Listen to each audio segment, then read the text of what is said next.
Hello and welcome to week 2. This short video is just to help you navigate our week 2 assignments here at the beginning of the week. So here I am looking at the overview page for week 2. As always, this is the first page of the week's module. If we scroll all the way down, we see at the very bottom of the page, we have the previous and the next buttons. So the next will take you to the next page in this week's module, and the previous button will take you back to the week 1 module. Also remember that you can always find the individual pages of each module by clicking on the modules button here.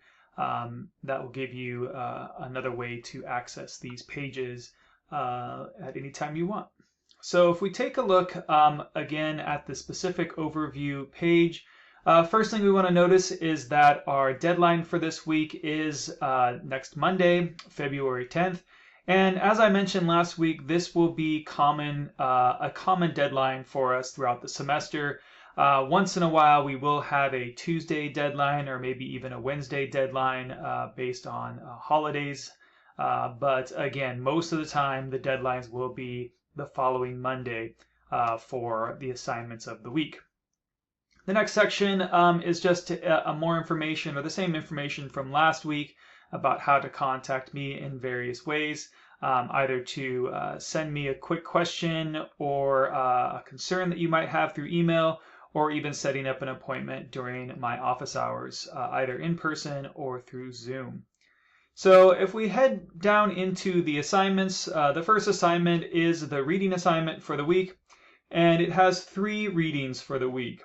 One of these readings will be an informative reading about how we get the most out of our reading and writing, and that's by establishing and developing a process to get the most out of our critical reading, and a process to do the best in terms of our writing. So take a look at this very important reading about how we go about developing a formal reading and writing process. And really, this class is going to ask you to experiment with these processes. Everybody has a reading and writing process already, and this course is giving you more tools to add to those processes. So I highly encourage you to practice and to look to develop your writing process and your reading process by adopting some of the strategies presented in this class.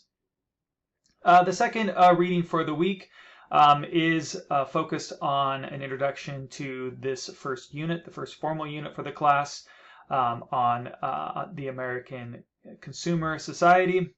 The essay that's going to introduce this unit is called Consuming Passions, the Culture of American Consumption. So again, this will give us the context for this first of 3 units.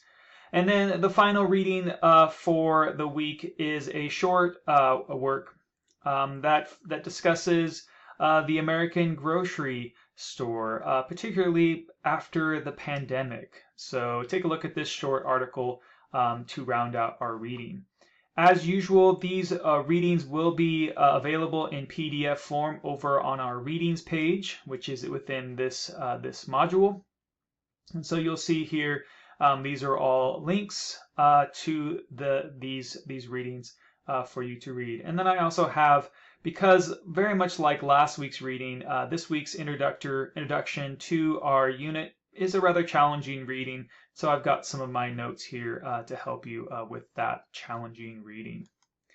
All right, so again, do this reading throughout the week this week. But again, try to do these readings early in the week so that you have time to do some of the writing in response to that reading later in the week. All right, so assignment 2 here is a very common assignment for us this semester, and that's when we head back to the discussion forum from last week, and we get a chance to read a few of our classmates' posts from last week, how they're responding to the reading selections, and in this case, their introductions to themselves, as well as what they found interesting or surprising or informative from the syllabus. And so to finish up the discussion assignment 1, what you do this week, this following week, is to return to the discussion assignment forum. And it looks like this. And what you're going to do is you're going to find a couple of classmates' responses, and you're going to reply directly to them. These replies do have a minimum word count of 50 words. And the idea here is that you are meant to continue the discussion. This is really a way for us to facsimilate the kinds of in-person discussions you would have in an in-person class. So just find a way in your reply to your classmate to continue the discussion in some fashion. And then I gave you some possibilities here as a way as ways to do that. If you have not already submitted your 2 posts to this forum, you'll have to do that first. So notice here, as a test student, I don't have access to the rest of the discussion forum because I have not yet posted my 2 responses from last week. So if you have not done so already, you'll have to do that first. And then you will have access to the forum, and then you'll be able to reply directly to 2 of your classmates. Okay, so that is the second assignment for this week. And again, we'll be doing that for each one of our discussion assignments. So that'll be just a pattern we get into going forward. So the third assignment for this week is to take a look at the assignment sheet for our first formal essay for the class, the Consumer Artifact Analysis essay. And again, that assignment sheet is within this module, and it is actually also, there's also a link to it on our home page. So it looks something like this. And so what this assignment sheet will have is it'll have just the basic information that you will need here at the beginning of the writing process to get a better sense of what I'm asking you to do for this assignment. And then also some further information about, for example, drafts. Let's do for specific drafts.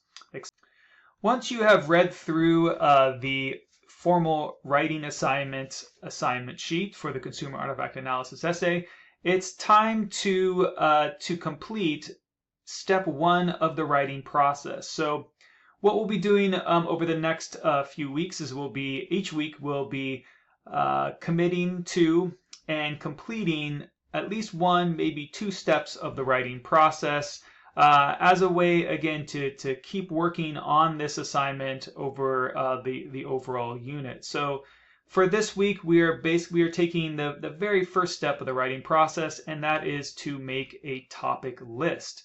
And that page looks something like this. And this page will give you the instructions on how to complete this first step of the writing process.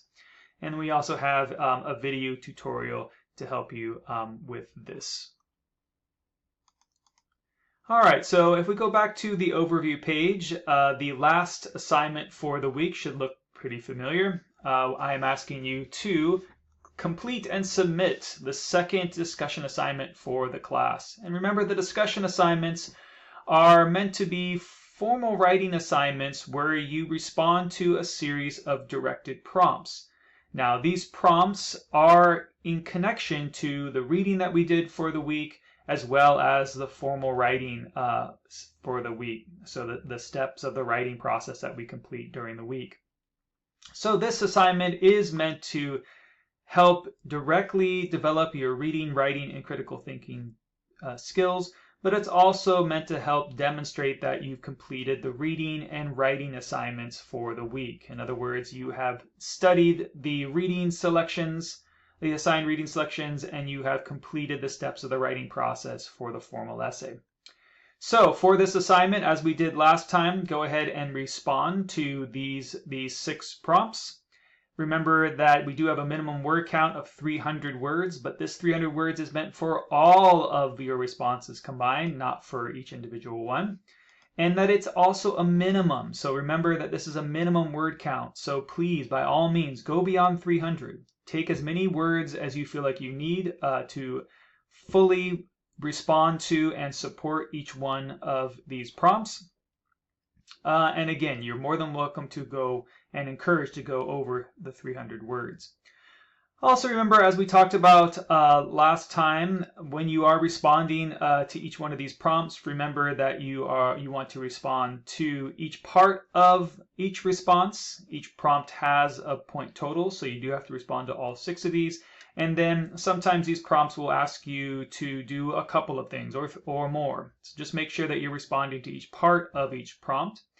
And then also that you're supporting your response. And really, when we're talking about supporting your responses to reading selection prompts, that means bringing in specific details or quotations from the reading selections to support your response. And then do a bit of follow-up analysis of this quote or these details from the reading selection to help connect those details or that quote back to your response. And so that, again, that's a little formula that we'll be using as a way to effectively present your response.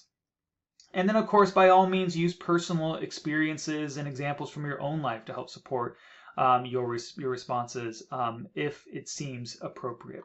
Particularly for something like number 3, when it really is focused on the connection that you make between your own life and what you read.